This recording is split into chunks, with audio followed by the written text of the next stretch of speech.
예, 안녕하세요. 안녕하세요.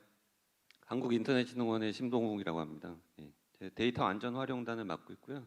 제가 주로 회사에서 하는 일은 어, 이제 소개해드릴 가명정보제도 관련돼서 그 정부를 지원하고, 그다음에 그 개인정보 점유인력 양성 관련된 사업들을 총괄을 하고 있습니다.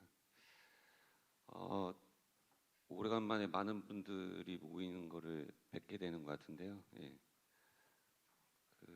첫 번째 발표다 보니까 아무래도 그 아이스 브레이킹이 좀 필요할 것 같아서 어제 잠깐 찾아봤습니다. 제 가명 정보를 다루다 보면 그 다들 아시는 것처럼 뭐 이렇게 성명, 뭐 주민번호, 뭐 이런 식별 정보 위주의 생각들을 이제 많이 하게 되는데, 그래서 이제 그 궁금했던 것 중에 하나가 우리나라에 그러면 동명이인이 얼마나 있을까라는 생각을 해봤어요.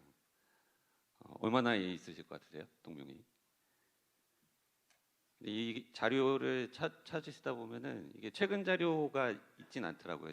제가 잘 못 찾은 걸 수도 있는데, 그 12년도 그 자료가 하나 있습니다. 12년도에 그 어느 신용정보회사에서 퍼블리싱한 게 있는데, 한 4천 한 2, 300만 명 자기네들이 보유하고 있는 그 DB를 가지고 봤을 때 동명이, 그러니까 나와 같은 이름이 그 당시에 이름은 이제 계속 이제 추가되고 없어지고 그러니까 동명이인이 아닌 인구가 4천만 명 중에 55만 명이었어요. 예. 나머지는, 그러니까 그게 비율로 따지면 한 1.뭐 한 2, 3% 정도? 예.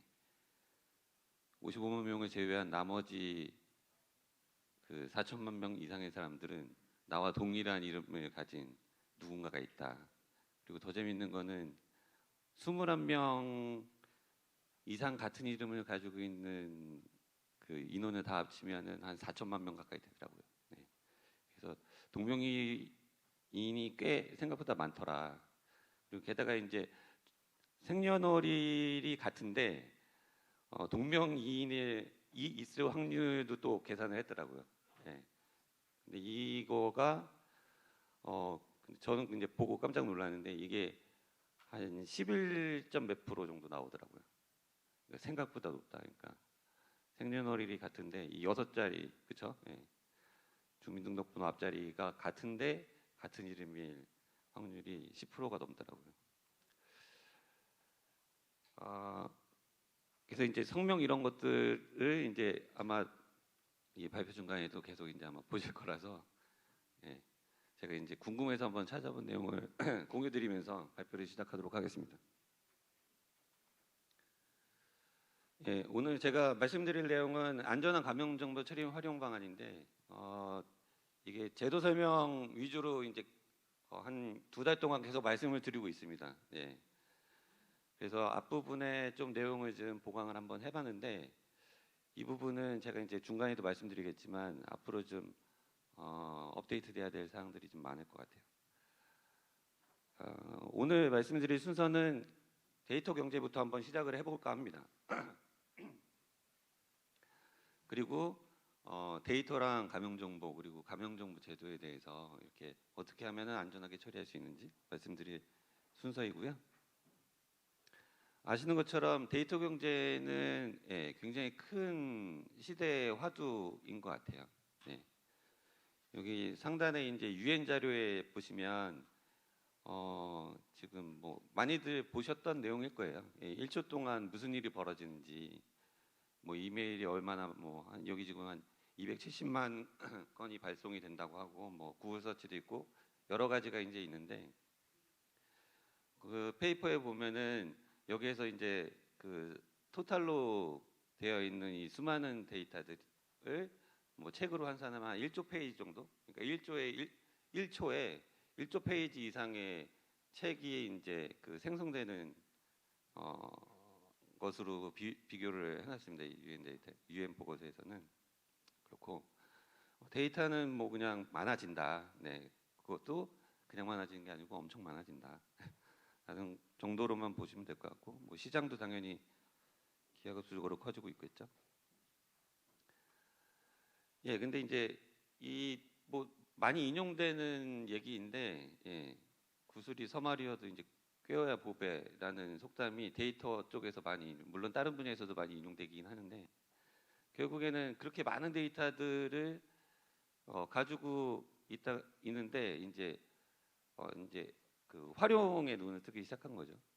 그래서 당연히 이제 기업에서도 활용에 대해서 관심을 엄청 많이 가지고 투자도 많이 하고 계시고, 아마 최근에는 뭐 그 조직 차원에서 그 CDO 뭐 예를 들면, 예, 그래서 데이터를 총괄하는 뭐 책임자를 CIO와 별도로 뭐 지정을 한다든지 뭐 이런 움직임도 있는 것 같고, 그래서 정부에서도 이 18년도에 데이터 산업 활성화 전략, 그리고 19년도에 데이터 AI 경제 뭐 활성화 전략, 그 다음에 예, 최종적으로 이제 한국판 뉴딜, 이렇게 해서 데이터를 가장 안전하게 잘 쓰는 나라가 되겠다라고 이제 선언을 한 상황이고요.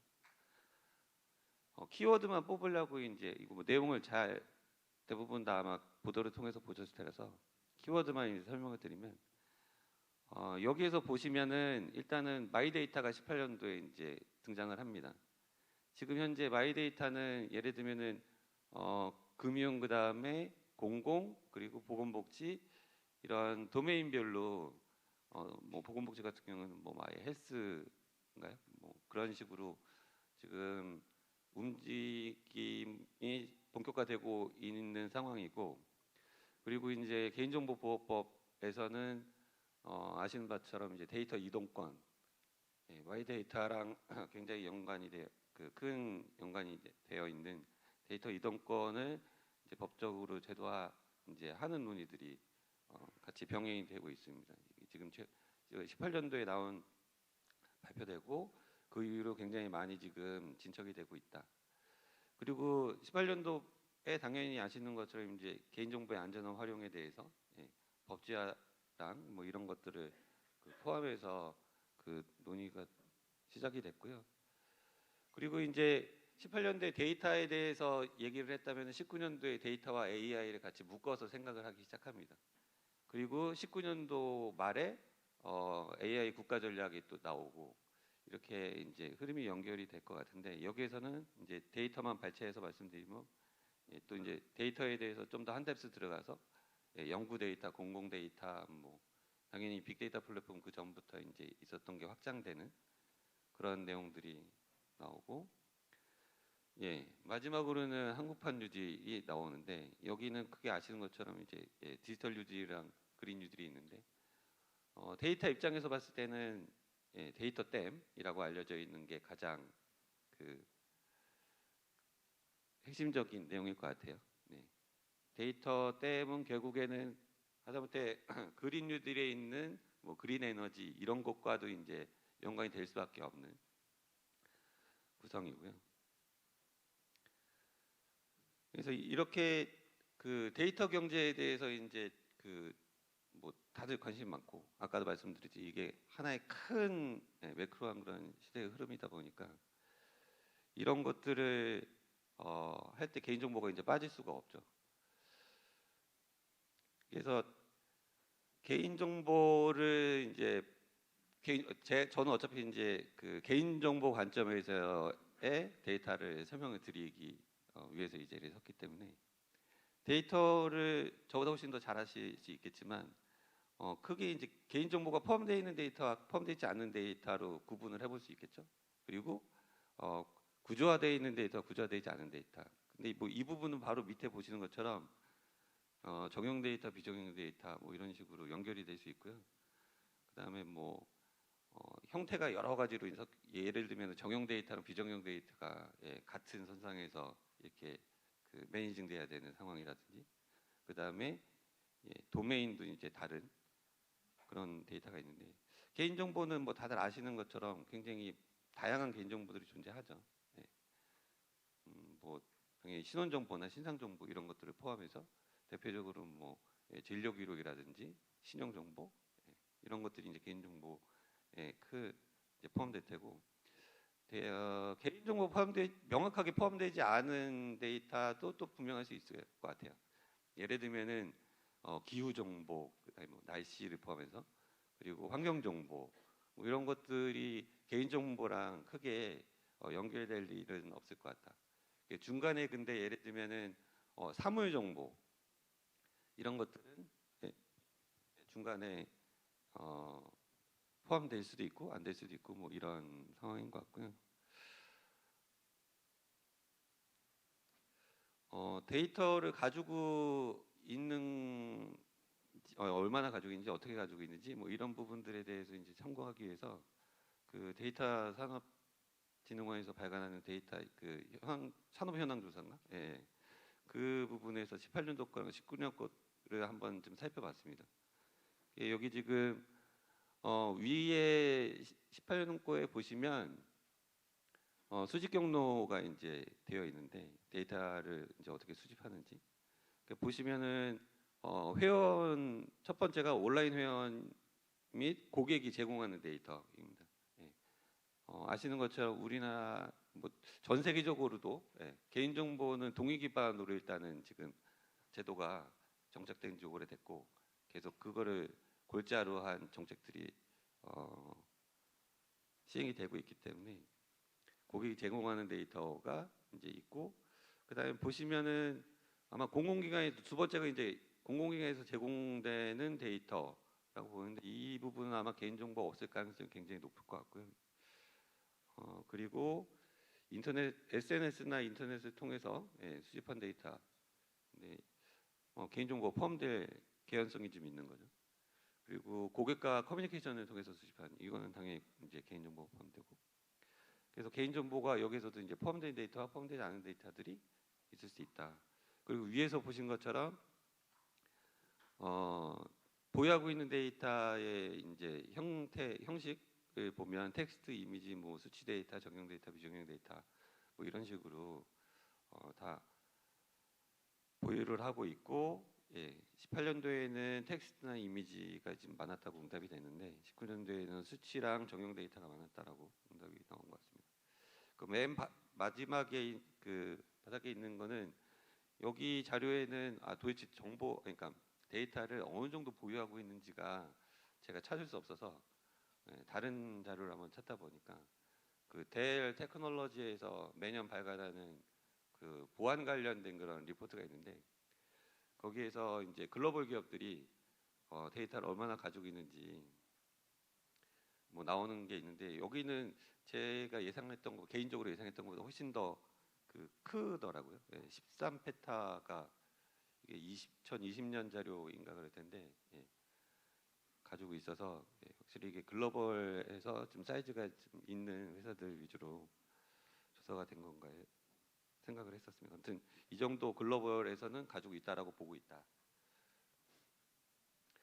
그리고 데이터를 처리하는 거에 대해서 뭐 많이들 아시는 내용일 거예요. 생성 수집해서 정자단 관리하고 그 다음에 그 분석 활용하고 유통 거래하고 뭐 굉장히 심플한 구조인데 제가 여기서 설명드리고 싶은 건 생성 수집 단계에서부터 결국에는 아까 좀 전에 말씀드린 개인정보가 포함되어 있는 빅데이터냐 포함되어 있지 않은 데이터냐에 따라서 중간에 비식별 처리가 들어갈 수밖에 없는 상황인 거죠.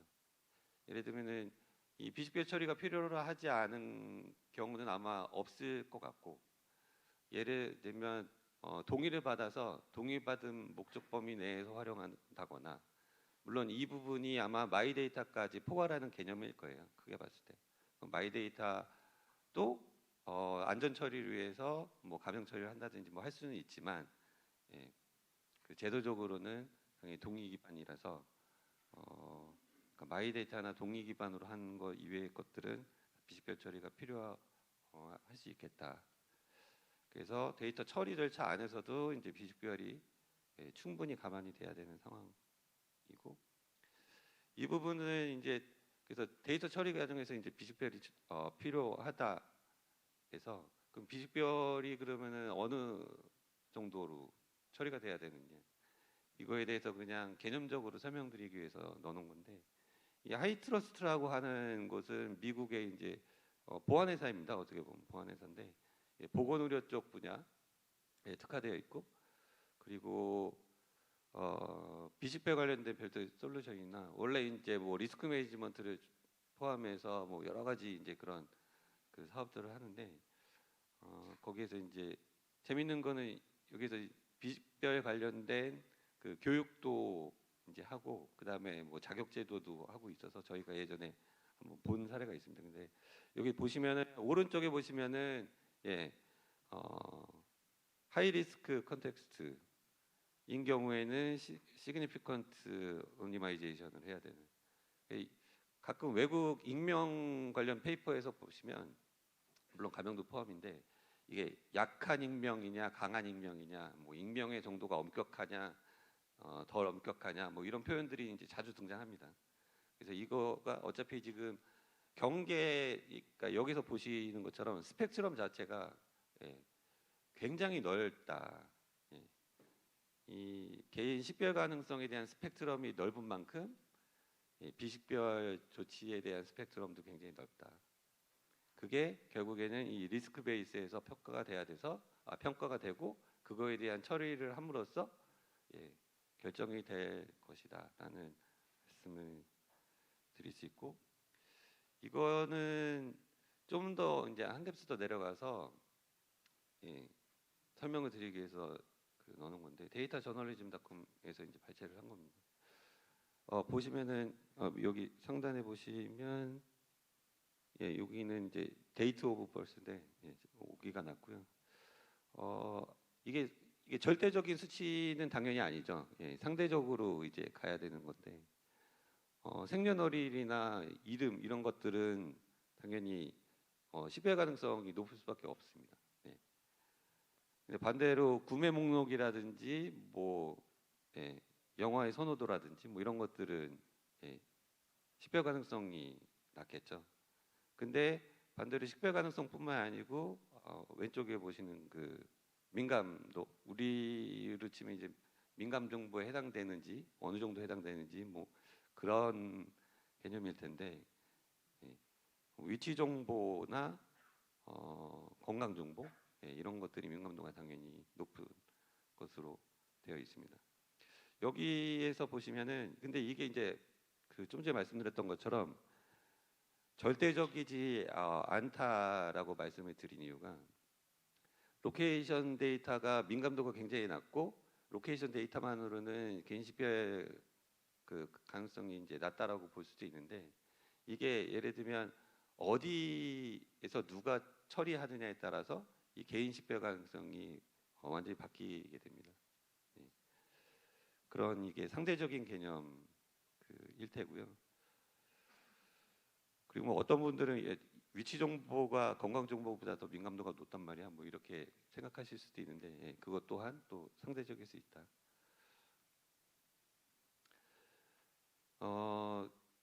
지금 극단으로 다시 한번 설명을 드려보고자 합니다. 그러니까 데이터 이제 활용에서 봤을 때, 활용 범위와 관련된 내용으로 봤을 때 극단에서 보면 왼쪽 상단에 있는 거는 데이터 안심존입니다. 이것도 아까 그 데이터 경제에 관련된 주요 정책에서 설명드린 그 안에 포함되어 있는 것인데, 뭐 통계청에도 있고 그 다음에 그 데이터 산업진흥원 일하는 곳에도 있고 아마 국세청에도 있을 수도 있습니다.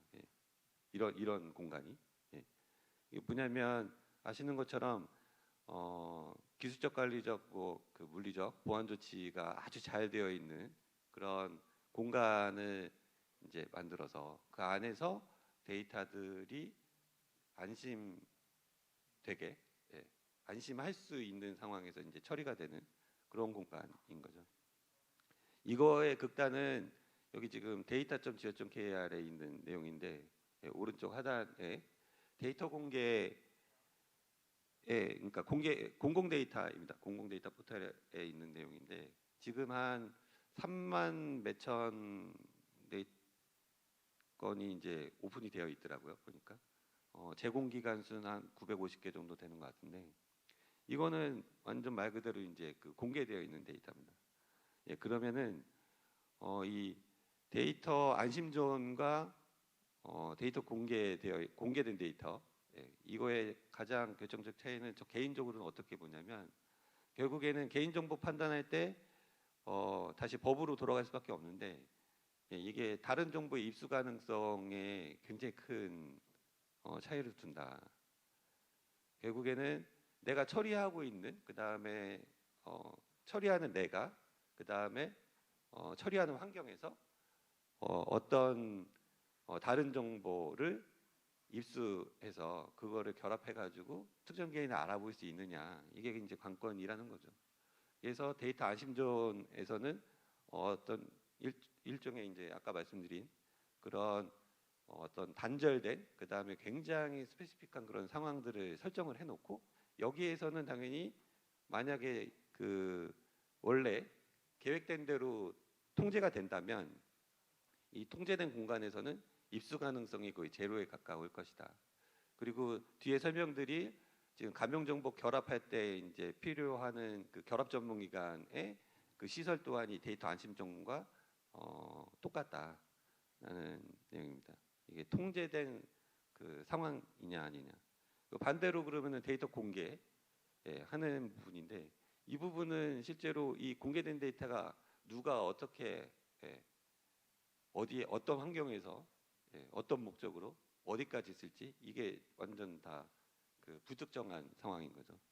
그래서 이 데이터 활용할 때 비식별의 수준이 이런 극단에서 이제 보신 것처럼 누가 어떻게 이제 쓰느냐, 이런 것들이 굉장히 중요할 수 있다라는 말씀이고, 이게 예를 들면은 감염 정보가 공개 가능하냐라는 질문들이 이제 많이 들어오시는데, 감염 정보는 당연히 법적으로는 공개가 가능합니다. 왜냐하면은 감염 정보 처리 특례에 따라서 감염 정보의 처리 안에는, 예, 공개가 포함이 될 수 있는 구조이기 때문에. 근데 이거는 이론적으로만, 그러니까 법적 해석으로만 그렇고, 현실적으로는 좀 전에 설명드린, 예, 감염 정보를 공개했을 때 그 법률을 위반은 할 수밖에 없는 그런 상황들이 도래를 합니다. 그러니까 대표적으로 예를 들면 누가 쓸지를 모르는데, 예를 들면 감염정보 특례의 28조 2의 2항에 보시면 감염 정보를 제3자에게 제공을 할 수 있는데, 제공할 때 그 제공받은 제3자가 특정 개인을 알아보는 데 사용될 수 있는 정보를 포함하지 못하도록 하고 있어요. 예, 그리고 관련된 이제 또 벌칙이 있고요. 근데 감염 정보를 공개를 했을 때는 이게 물론 이론상은 그렇게 만들 수는 있지만, 그게 익명 정보가 아니고서는 개인을 다시 특정 개인을 알아볼 수 있는 그런 개연성이 이제 아예 배제할 수가 없다 보니 현실적으로는 쉽지 않다라는 게 이제 저희 쪽에서 안내드리는 내용이고요. 그래서 같은 연결된 내용이라서 설명을 드렸습니다. 그래서 이 데이터와 감염 정보 챕터에서 아까 맨 처음에 보셨던 내용인데요. 네. 그래서 이런 다양한 데이터들이 있는데, 이게 감염 정보, 그 다음에 감염 정보의 처리, 그 다음에 감염 처리, 예, 이것과 어떤 관련이 있는지를 한번 그 생각을 해봤습니다. 개인 정보가 포함되어 있는지에 따라서, 예, 감염 익명 처리가 필요하냐 안 하냐라는 게 이제 관련이 될 테고, 이제 구조화되어 있는 데이터냐 아니냐에 따라서 이 감염 익명 처리가 얼마나 용이한지가 아마 판단이 될 겁니다. 그리고 그러니까 지금 현재 아마 밖에도 비식별 관련된 그런 그 솔루션이 뭐 있을지 모르겠는데, 예, 그런 솔루션들이 지금 현재 기술 상황에서 이제 얼마나 그거를 이런 내용들을 서포트해 줄 수 있냐에 따라서 이 용이성이 또 차이가 있을 테고요.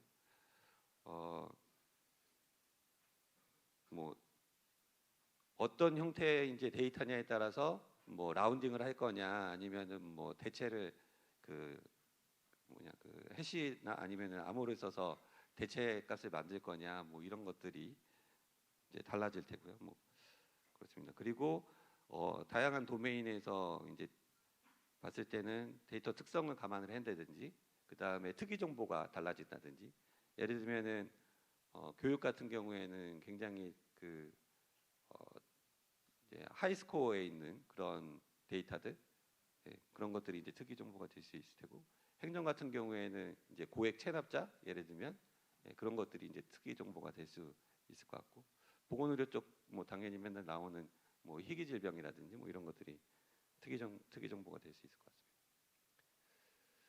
이 부분은 시간 관계상 간단하게 감염 정보 그럼 어떻게 그러면은 쓸 수 있는 거냐라는 질문이 이제 굉장히 많고, 이 부분에 대해서 굉장히 궁금해하시는 게 많을 텐데, 가장 대표적인 예시는 이거 물론 이제 개인정보법도 크게 연관이 안 되어 있지는 않지만 실제로는 이제 감염병 예방법에 따라서 이제 진행이 되는 거라 지금 약간 다릅니다. 당연히 여기서 보시는 것처럼 창원시 1번, 뭐 인천 2번 뭐 이런 식으로 하는 것이 결국에는 감염 처리의 하나이고, 그 다음에 고독사라는 사회 문제 해결을 위해서 이제 전력 데이터랑 통신 데이터, 그리고 이거 말고도 뭐 전력 말고 집에서 쓸 수밖에 없는 그런 데이터들을 뭐 더 붙이면 더 아마 효과가 있을 것 같은데, 이런 것들을 모니터링을 해서 이제 사람의 활동성들을 평가를 해가지고 하는 그런 것도 가능할 것 같고요. 그리고 여기에서는 이제 크게 두 가지입니다. 한 가지는 이것들을 체크할 수 있는 그 알고리즘을 뽑는 거 하나와, 그 다음에 알고리즘을 뽑은 그 결과값에 대해서 이제 처리할 수 있는 건데, 이 부분은 이제 제식별과 또 이제 연관이 있어서 그런 것들까지도 포함을 해가지고 살펴볼 수 있다. 그리고 이거는 통계 작성 관련된 그 참고일 수 있는데요. 얼마 전에 이제 나온 내용인데, 한국경제연구원에서 한국 노동 패널 조사라는 그런 그 매년 국가에서 시행하는 그런 조사 결과 데이터를 바탕으로 분석을 해봤더니, 뭐 제가 보기에는 가설이 부합하는 그런 결과가 나온 거 아닌가라는 생각인데, 자가거주와 이제 전세, 그 월세 이 확률에 따라서 이제 그 결혼과 어떤 연관성이 있고, 그 다음에 자녀 출산과 어떤 연관성이 있는지, 당연히 안정적인 이 주거 환경과 이 안정적인 주거 환경이 또 경제적인 내용을 내포하고 있기 때문에 당연히 이런 결과가 나올 수 있을 것 같고, 아무튼 여기서 말씀드리고 싶은 건 결국에는 이런 통계 데이터와 그 다음에 이런 것들이 다른 데이터와 또 결합을 했을 때 좀 더 풍성한 그런 의미 있는 통계들이 작성이 될 수 있는 내용이다라는 거고, 이거는 보건복지부에서 이제 오픈한 그런 그 시나리오들 중에 하나입니다. 지역별로 뭐 필요한 그런 보건의료 인프라를 보강하는 정책들을 만든다든지, 그 다음에 그 신약 후보 물질을 여기서 보시면은 유전체 분석 결과랑 건강검진 진료 기록 이런 것들을 결합을 해서 뭔가 그 새로운 것들을 해보겠다라는 내용인데, 제가 그 IQVIA라고 하는 그 보건의료 쪽에 그 데이터 하는 글로벌 기업 분한테 이제 들은 얘기는, 예를 들면은 영국에서는 유전체 정보와 임상 정보, 그러니까 진료 정보에 근접한 거죠. 이 정보를 실제로 이제 결합을 해서 그 관련된 연구를, 이게 유전자가 개인마다 다 다르다 보니까 개인 맞춤형으로 어떤 그 약물을 개발을 할 때 굉장히 유용하다고 하더라고요. 그래서 영국에서도 이런 그 것들을 이제 하고, 우리도 당연히 그런 것들이 이제 그 가만히 되어 있는 상태이고요. 이것도 뭐 비슷한, 여기에서 한 가지 말씀드릴 거는, 이게 활용보다는 그 여기 지금 건강보험공단이랑 그 심사평가원, 그리고 아마 보건산업진흥원, 이 세 곳이 보건복지부에서 그 개인정보보호법에 따른 결합전문기관으로 이제 아마 처음 지정이 된 될 텐데, 얼마 전에 이제 지정이 되었습니다. 세 군데가 지정이 되는데, 건강보험공단은 3조 4천억 건에 한 300테라 정도 가지고 있다고 하고, 심평원도 뭐 비슷한 수준으로 가지고 있는, 데이터 양이 엄청 많죠. 그리고 금융 분야에서도 그 굉장히 많은 내용들이 이제 진행이 되고 있는데 뭐 이런 유동인구 정보나 이 부분은 솔직히 가명정보 결합보다는 이제 가명정보 처리에 가까울 것 같고요. 그리고 소셜 데이터랑 종합지수로 뭐 로보 어드바이저라는 핀테크에서 이제 주로 언급되는 로보 어드바이저를 개발하는 그런 시나리오도 이제 나온 게 있고, 그거 말고 또 하나는 뭐 예를 들면은 보험 상품 개발을 할 때 자동차의 안전장치 수준을 개인별로 다 평가를 해가지고 그거를 연동하는 그런 내용들도 있고요. 이 부분은 이제 그 KDX라고 하는 곳에 실제로 이제 오픈이 되어 있는 상품입니다. 가명정보 결합 상품이라고 해서 지금 올라와 있는 그 내용들인데요.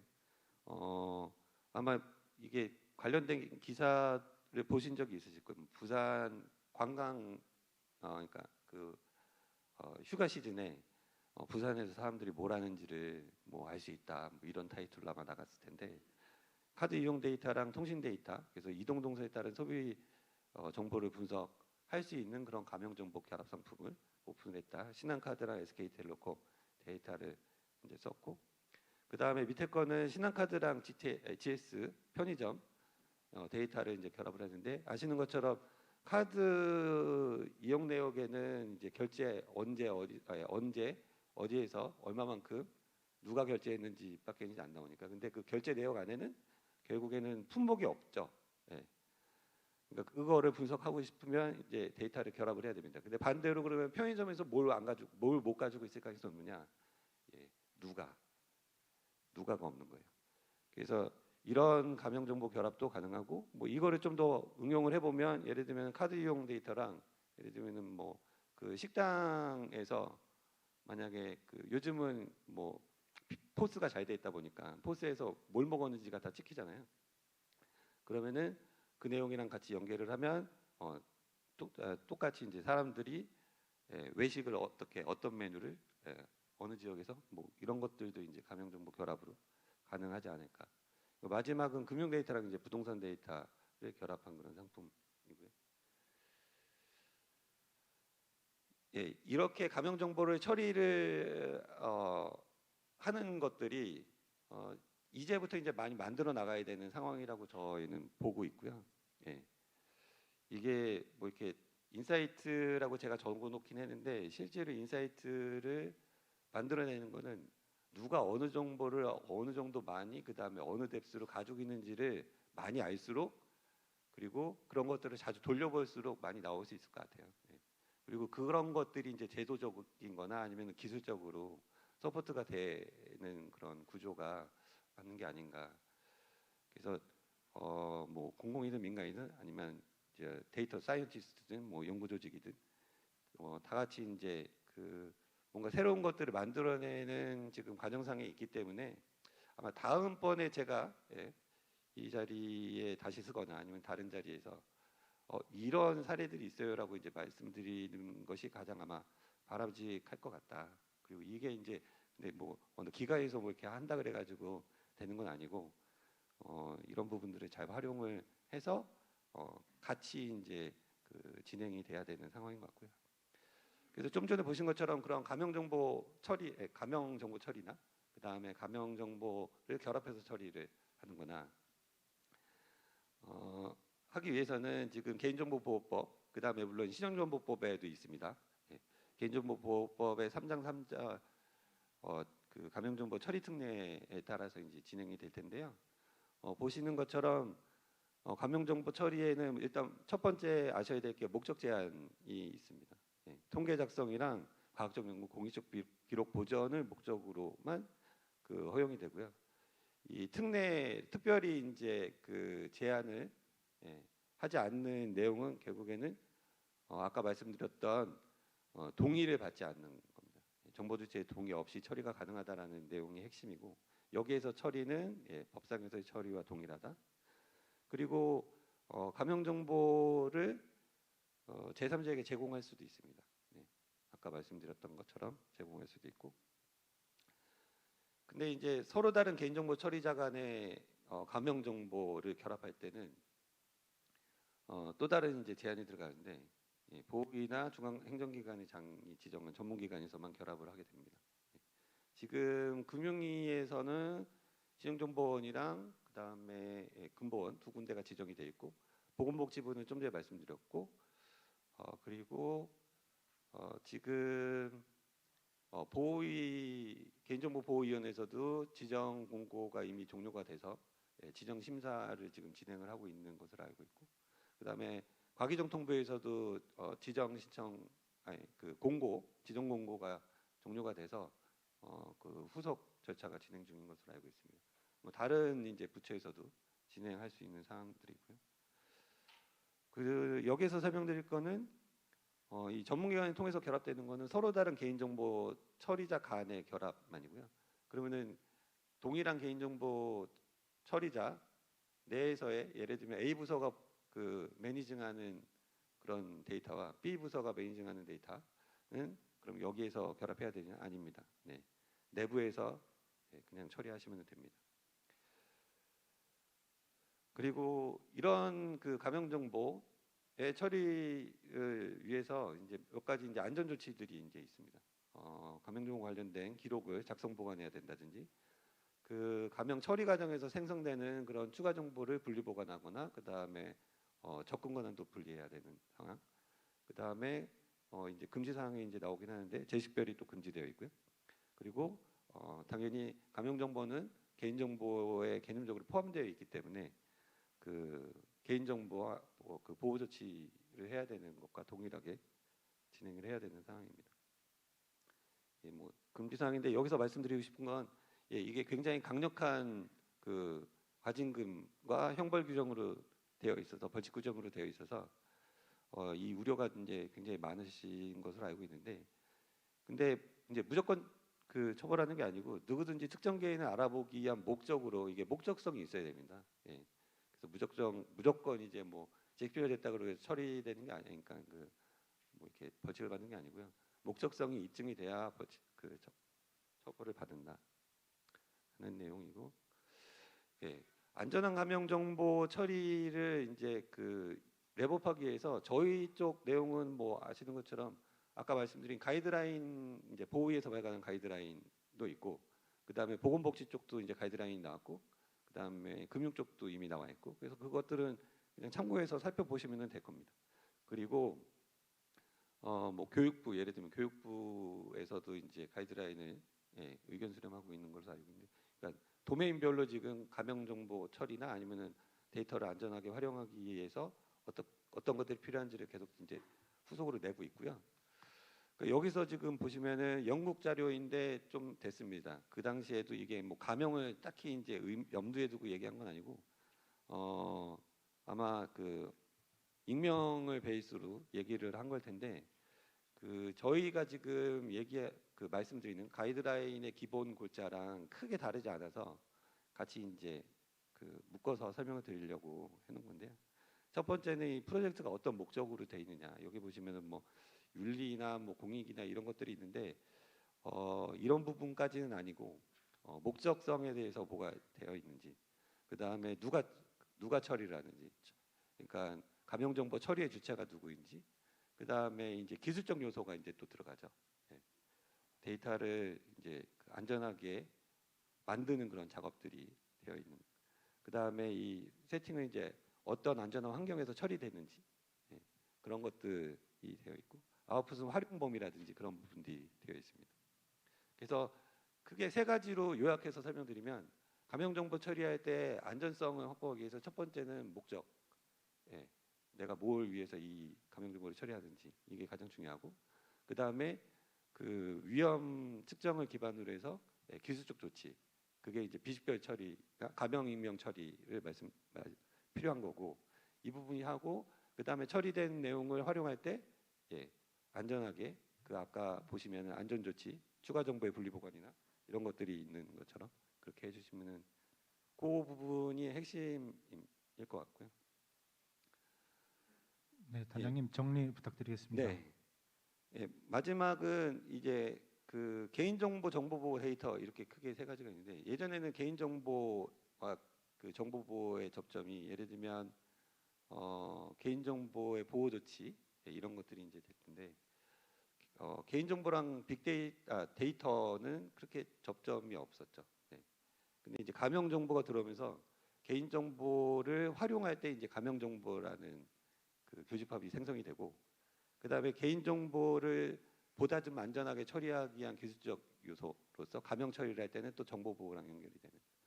그래서 그리고 결론적으로는 가명정보를 처리하기 위해서는 다시 개인정보를 회귀하게 됩니다. 아까 말씀드렸던 것처럼 개인의 식별 가능성을 토대로 제표의 위험성을 평가해서 그리고 그거에 대한 기술적 조치를 하는 것이기 때문에 이게 지금 가명정보 개념이 도입되면서 개인정보에 대한 새로운 그 관점이 오픈이 된 거다. 그래서 이제 개인정보 2.0 아니냐라는 내용인데, 그래서 앞으로 가명정보가 이런 여러 복잡한 그런 그 연관관계를 가지고 진행이 될 거라서 좀 주의 깊게 그 다음에 관심 가지고 많이 그 보시면 좋을 것 같다라고 말씀드릴 수 있을 것 같습니다. 이만 발표를 마치도록 하겠습니다. 감사합니다.